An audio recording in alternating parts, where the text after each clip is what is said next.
আসসালামু আলাইকুম, this is miss Samina. সবাই কেমন আছেন? আশা করছি যে যেখানে আছেন না কেন ভালো আছেন। আলহামদুলিল্লাহ আমরা অনেক ভালো আছি। সবাইকে ঈদের অনেক শুভেচ্ছা জানাচ্ছি। অনেক দিন পর একটা নতুন ভিডিও নিয়ে চলে আসলাম।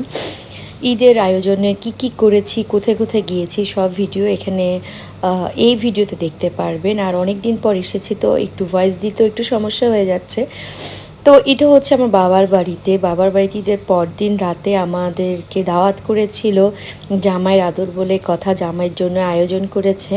তো আমি গিয়েছি আর আমার ভাইয়ের বাচ্চারা সবাই আশেপাশে, আর আমরা তো খেতে বসলে ওরা আমাদেরকে ঘিরে ধরে যে কি খাওয়াবে না কি খাওয়াবে, ফুপ্পাকে আর ফুপ্পিকে, সে টেনশনেই ওরা থাকে। তো এখানে বসে আমরা সবাই অনেক আড্ডা সাড্ডা দিচ্ছিলাম। আর সেদিন এত বেশি গরম পড়ছিল বলার বাইরে। তো এটা হচ্ছে পরদিন আমরা সব কাজিনদেরকে আমার খালামুনির বাসায় দাওয়াত দিয়েছে। ওখানেও বিশাল আয়োজন। আর অনেক দিন পর, অনেক মাস পর সব কাজিনরা একসাথে গেট টুগেদার হয় এটা। আর এখন ঈদের মৌসুম যেহেতু প্রতিটা বাসায় এখন দাওয়াত চলবে। তো আমারও অনেক দাওয়াত পেন্ডিং রয়ে গেছে, অনেক জায়গায় গিয়েছি, ওগুলোরও ভিডিও আস্তে আস্তে আপনারা দেখতে পারবেন। আর যাদের বাসায় যায়নি, অনেকের বাসায় এখনও বাকি রয়েছে, কারণ ঈদ তো এখন আমাদের শুরু হয়েছে।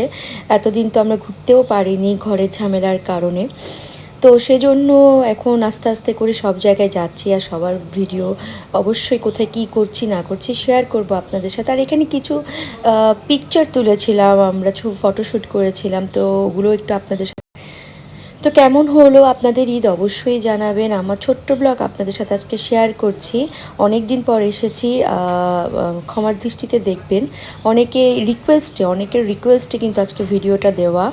তো এখানে আমরা কিছু স্টিল পিক তুলেছি, এগুলো আপনাদের সাথে একটু শেয়ার করেছি। তো সবাই ভালো থাকবেন যে যেখানে থাকেন না কেন। আমার জন্য দোয়া করবেন, ডেজ উইথ সামিনাকে সাপোর্ট করে যাবেন। Facebook page days with Samina, ওটাও ফলো দিয়ে দিবেন। আসসালামু আলাইকুম।